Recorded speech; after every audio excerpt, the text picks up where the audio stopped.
Okay, welcome back YouTube. This is Eric Fix. My dad's starter to his Nissan Frontier. I think it's a 2014, I believe. Had issues, and this is from his truck. As you can see, it is a Nissan. He was driving and he started it and it engaged and turned the vehicle on, but the starter did not disengage, so it kept it kept attached to the flywheel. This gear did, and so he drove it with it that way, not knowing what was going on, and apparently it started dying down, the engine, like it was under torque or under some kind of stress, and so it did this to the starter. I'm gonna try to tear this apart and find out what damage happened inside, and it's over 100,000 miles plus. So it's pretty much a factory starter, and it's been going on since the truck was made, and it's been really good. It hasn't had any hiccups or anything, so I'm gonna try to tear it apart and make a video on it. This is going to be no editing except for what I do here on making the video. Keep that in mind, please. This right here, I believe, is called an actuator. This is what is attached to the battery and the ignition switch, or whatever you want to call it. You turn the key, it turns the power on inside the system. You turn it to start. It sends power to this device here, and this device activates this piece here. No, some does, some doesn't, but what it does is it turns the motor on and it pushes this out into the flywheel, and as this is being pushed out, the motor in here rotates, and it's got a lot of torque to it, but it's slow. So, and then you release the key, per se, and then this piece here goes back in. Let me see if I can get it to pull out or not. Well, it'd be do great with a flathead instead of a Phillip, I know. Like I said, I'm just making this video as I go. There's no cutting things out. I might pause the recording to do some stuff, but for right now, I don't have any plans on doing that just yet. Forgive the noise. I have construction outside. It also broke this piece right here. Here, I'll scoot it over. This piece right here also got broken. So I'm pretty sure it got over hot. Let's see if we can pull this piece out. Probably can't because,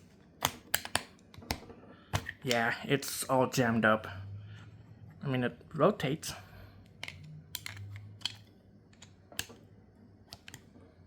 Nah, can't get a good grip on it to do it. So anyways, let's go ahead and tear it apart.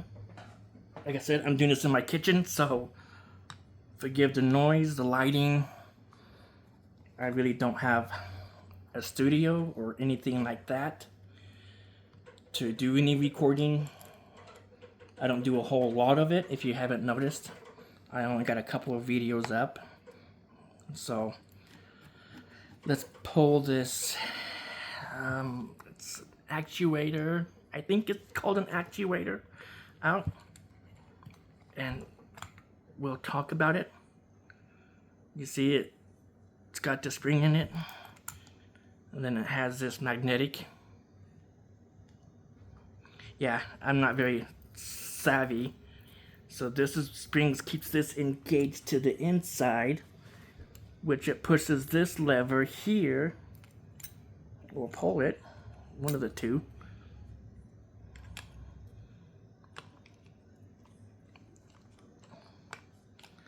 And I think this is what engages this to the flywheel. And then this, when it's deactivated, when you let go of the key, it disengages this. So, you know, I mean, I'm not savvy with this, but we'll get there. Somebody will know how this works. I know how an old starter works, but I just don't know how these new ones are. You can see. So it must go under this. This is just me guessing. Must go under magnetic. So when it's activated, it magnetics pulls this backwards, which is what pulls this backwards, which is what pulls this out. Possibility. We're gonna, well, yeah.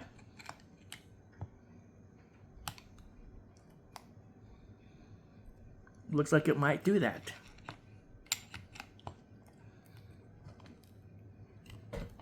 Anyways, so that's just an idea what it does. And because I pulled that out, this wants to come apart now. So, as you can see, ooh, yummy. Wow. As you can see, it's pretty stinky, burnt up. So it's all burnt up. This is missing one of the poles. This is the motor itself, is right here. Oh yeah, this is all melted inside right here. Let's take this out. Let's see if we can.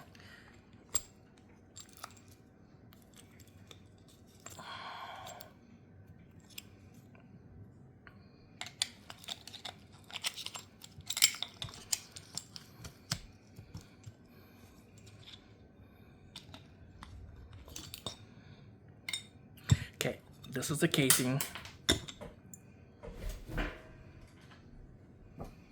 This is a shim probably. Okay, this is the casing. Okay, so yeah, I was right. When this is pulled back, it pushes this forward. When you release it, this goes back in because of this right here. Pushes out and then push this back in. As you can see, it's pretty shredded. It got really hot. You know, it's got over 100,000 miles.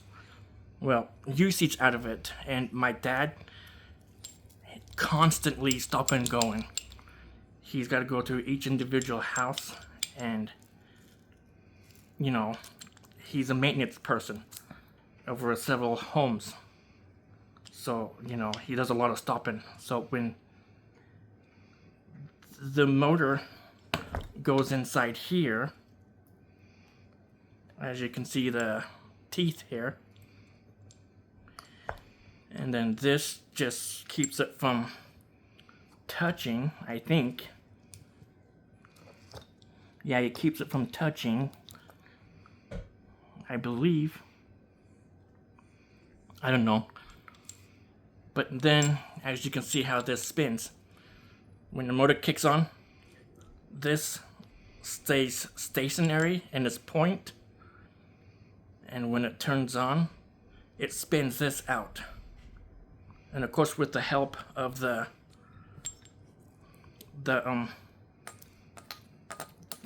this piece, it pushes this out into the flywheel. And then when you let go, of course, this spring here that gets sucked in by magnetically because of the power going to it, and then the power is going to this, which is turning the motor, which it's seized up, turns this, pushes it out, And of course with the help of this actuator, it keeps it pushes out. And then the spinning, of course, helps with the actuation, as you can see. I'm pretty sure this stays still in this casing here. This piece probably doesn't turn in it, or is it supposed to turn?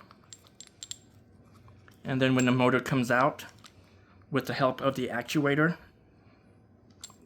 this, well, I guess it does turn.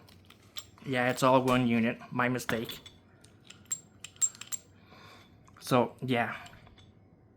So this comes out, but it doesn't have anything in, it doesn't have, it has a resistance right here, through this piece here, of here, you know.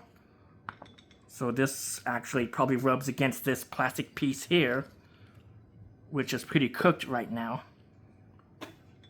So my thought is, it comes out, engages to the flywheel, rotates like this, so it rotates counterclockwise. And then when you let go of the motor, it stops. And then when that stops, they call them shifting forks, I believe, which goes right here. Because of the spring pulls this out, it pushes this in. So anyways, that's an idea of how it runs. Now, what causes the carnage? My thought is, now this is just my thought, when it engaged, the starter had a short somewhere. Maybe, because now he's got a new starter in his truck and it does just fine. But I think that something happened in here, the solenoid or actuator or whatever you want to call this. I mean, the older vehicles had this separate. This would be up on the body, up top where the engine is, and then these wires would go down below to the starter. So if your car wouldn't start, you can cross these and jump it that way. But I don't recommend it. The new vehicles like this has them connected to the starter itself. So when you replace one, you replace both. I like to say it's an actuator because of this actuates back and forth or in and out. But I don't know why I can't remember what they're really called. So forgive me, YouTube. Like I said, this is just me rambling on. I think this was engaged too long and it got hot. And I think because of these was in here, this plastic really got hot too. It looks like there's some teeth on these plastic piece too. So maybe, now this is just thinking, this is not saying that I'm completely right.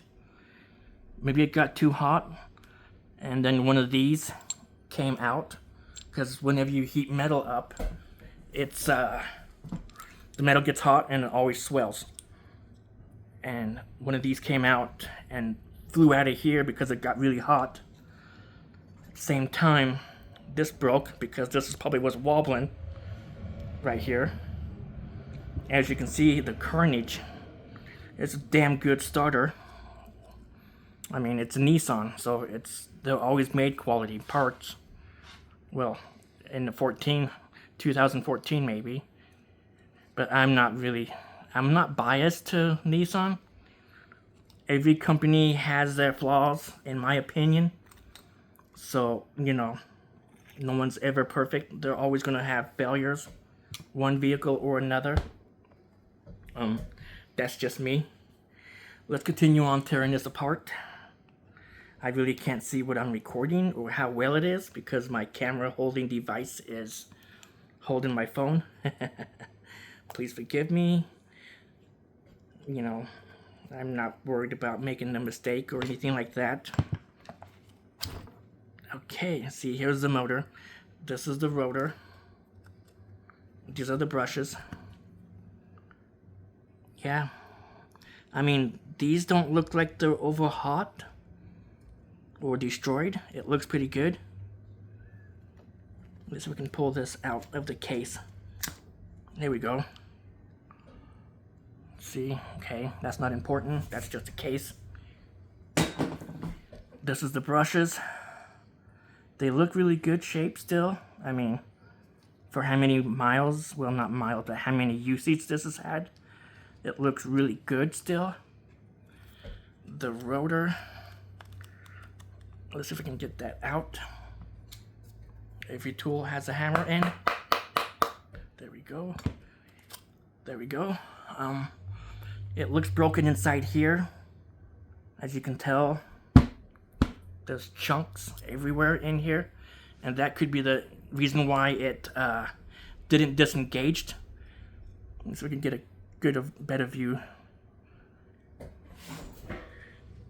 I don't know if you can see that. I don't have that much lighting in here. You can see all those chunks. That could be what the problem was. Got crossed, engaged, and didn't shut down. But this looks pretty good. You can see all those balancing marks that they took out of it to balance it out. I think this is called the rotor, I think. I'm not sure. Don't quote me on it, but there's a name for this. There's this, then there's casing. You know, it's just, this is just for educational purpose, not specifically perfect, but yeah, this could be the problem, is right there inside this, not disengaging, and it's just constantly moving. Or it could be that this right here did not disengage, because this right here, this piece right here is everything. Let me see if I can scoot my camera over more. I probably didn't get a whole lot of this on camera. There. Because I think this might be the issue here. Because this is what decides when this turns on or not. Let me see here. I will take this apart and see if this is the problem. So I'll be back.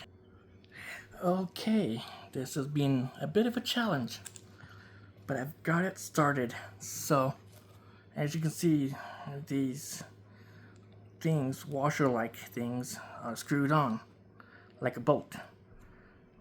I'm not quite sure if this is what's holding this piece on, but I'm pretty sure it is, just because by the way they are screwed on. I've got the one off. I had to pry it off, so I had to bend it, pry, and this one's, it's rotating. I'm just not sure if it's going to screw off like a bolt. It doesn't look like it wants to rotate, but I'll keep trying. Okay. I gotta pry that one off too, apparently. So what I'm gonna do is try to get it pried up to where it engages on the threads, because this is gonna go to the trash anyways. There's no rebuilding this. There's no core exchange for this one, just because of the carnage that has happened to it. And then I'm gonna get it with a vice grip, pull up and twist, and here it comes. I like it when things works. There we go. See, kind of has that 3-star pattern to it. Now to see if this will come off, I've got to, I'm still gonna tinker with this. I might go in and out of frame. I apologize for that. You know, my mind's kind of thinking and looking and saying, okay, this needs to come up, that needs to come up. or this or that. It got a small. Okay, let's see here. Well, when in doubt, maybe a little shock therapy might help it.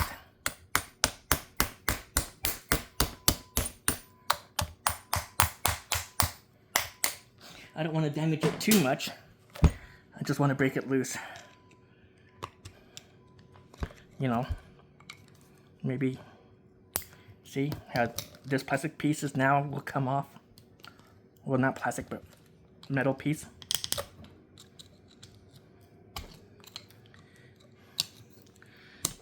And I'm trying to get this video done before I have to go to the eye doctor today. You know.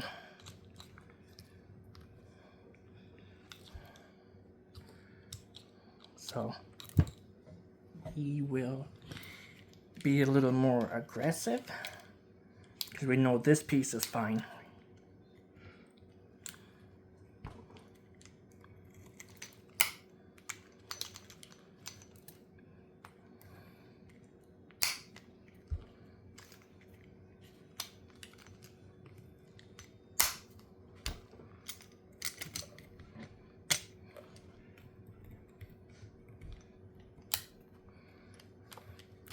I know there's a better way I could have done this. I know.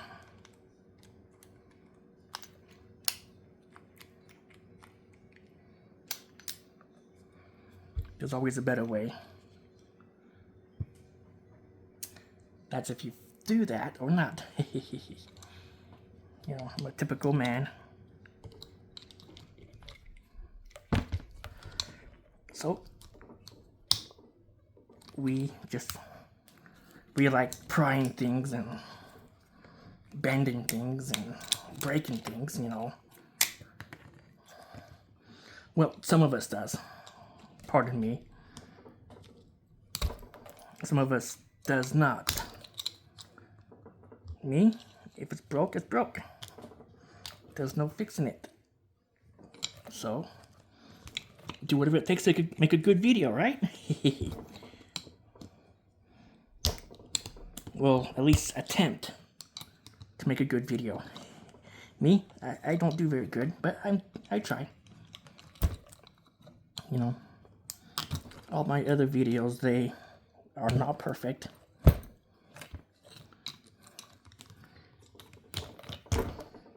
There we go. Okay, so I know that this probably connects it to the positive. I do believe. And then it runs into here.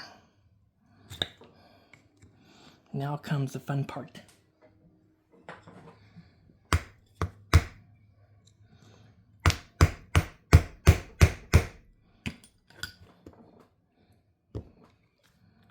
Because I know these are not attached to anything on the outside. This, well, let's see here. So this is the positive. This must have been the negative. I think. I don't know. Let me try this a little bit longer and then I'll bring you guys back. Okay, we got to open. Well, not kindly, of course, but we got to split. You can see these are the two bolts that connects the positive and negative to. Well, and I think this would be the ground. I'm not sure what this, I think this is just ignition. I think this piece goes to ignition. So this cable goes to ignition, and then the two that went to here went to like the battery and the ground. Well, you know, positive and negative to the battery. And as you can see, it's got this thing here that's under tension on this here. So And then that is what connects to this. Because this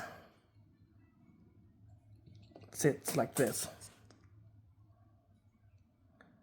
And the spring that I just fell is what keeps it pushed against this. So, and I think it counteracts with this. When you turn the key, it might have magnetized this because the battery is attached to this, which is attached to that, which touches this, like this. And so it's under constant power until you turn the key on.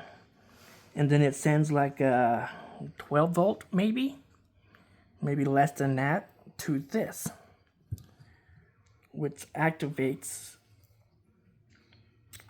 this thing inside here, which is, I'll go get a flashlight.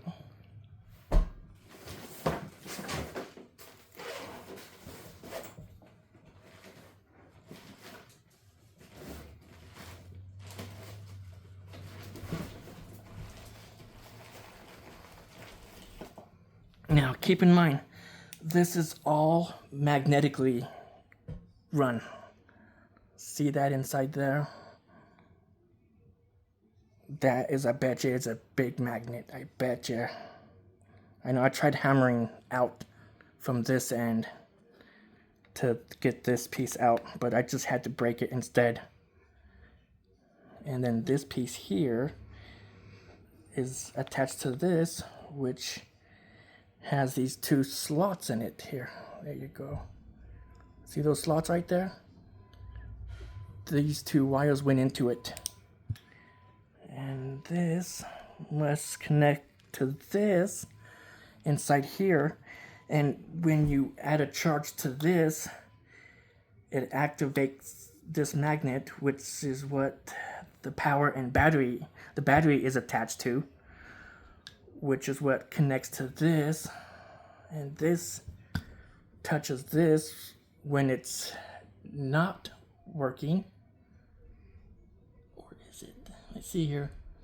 We decided that out was disengaged and in was engaged. So by the magnetic kicking on inside this piece here, it's activating this because, like I said, the battery is on this. This is attached to the battery, positive and negative. So it's got to have a circular loop, you know. Power goes in and the power has to go somewhere else. And so when you like turn something on, it's completing the circuit. So you got to ground out the battery for the circuit to actually work. And this right here is well used right here. So I bet you this right here is power because it's more, as you can see, it's got a dimple in it. Let me see here. Can you see that? Let's see if a flashlight would do better. You see how it has a dimple and this end doesn't? Well, not a dimple, but more like an indentation. And I bet you it's from this right here, because look at that. Well, no. This was on this side, I bet you. And then this, where it's not well rubbed out, must have been connected to right here. Okay, anyways, it's all magnetically, you know, power going in. Once you complete the circuit, it activates the magnet, which activates this to activate the starter, the actual motor, which when this is activated, this piece is activated, and it completes the circuit. But because this piece did not disengage at all, it kept this engaged. The shifting handle, which is what pushed that motor piece like I said, it pushed it into the flywheel and left it in there. So it got hot, started breaking down the plastic around it and metal can only last so many turns before it starts giving out. It's called work hardening, I guess. Because you can tell these wasn't worked that hard, but this was. So yeah, and so it just kept going. And then because of that, this is not meant to do that. I mean, if you keep starting it and letting it keep functioning, and not stopping it to give it a cool down, it will do this, which heated up. You can tell it got hot just because the way it looks here. I'm really curious on what this looked like before it got extremely hot. I'm really wondering if anybody out there who had something like this to a Nissan, I would like to know what it looks like before it gets hot. Because as you can tell, one of these bars here went, oh, come on, right there. There. See that? That's the exact size that one of these are. So I bet you it came out and went right into there, and then it locked onto this piece here, maybe. And because it can't rotate, it kind of bogged down the motor, I bet you. Because this was engaged, and one of these pieces, I mean, look at it. It's all right here. See? This is the part that was there. No, that's not it. But I bet you it's somewhere in here. Yeah, there, part of it is. Right there, maybe. Maybe. But like I said, all this part came from this. So it kept on going. No stopping it. And it was connected to the motor. And this is a manual transmission. It's not automatic. So when it bogs down the engine, it bogs down the transmission. And I bet you that's what happened is this got hot from being engaged constantly. One of these pins came out. Because I bet you it did come out because of the heat. As you can see where, let's see if I can find, you see where it kind of sheared off right here, I bet you. Let me give you a light to it. See how that looks oval? It's not round anymore. It pulled itself out right there. And it got stuck onto this plastic piece. And so, anyways, when things gets old, this is what happens. I mean, you can't be more plain than that. So, anyways, if anybody has any comments, questions, or whatever, let me know. Like I said, I've never torn a starter apart. I've watched videos on how they work, but I've actually never got into one. Well, at least not at least, you know. Everybody makes their own parts differently. Like, you know, this, I'm not sure, you know, what that's called. I'm not sure what this whole internal thing is called like this. I know this is a spacer, bearings, you know. This is what they would call a shifting fork. You know, that's what they would call it on the transmission at least. Or your four-wheel drive mechanism. So, and you know, and then it's got plastic, of course. So, anyways, thank you for watching. If you'll leave a comment, by all means. If you'll subscribe, like, whatever, I would be grateful. And you guys have a wonderful weekend. Bye.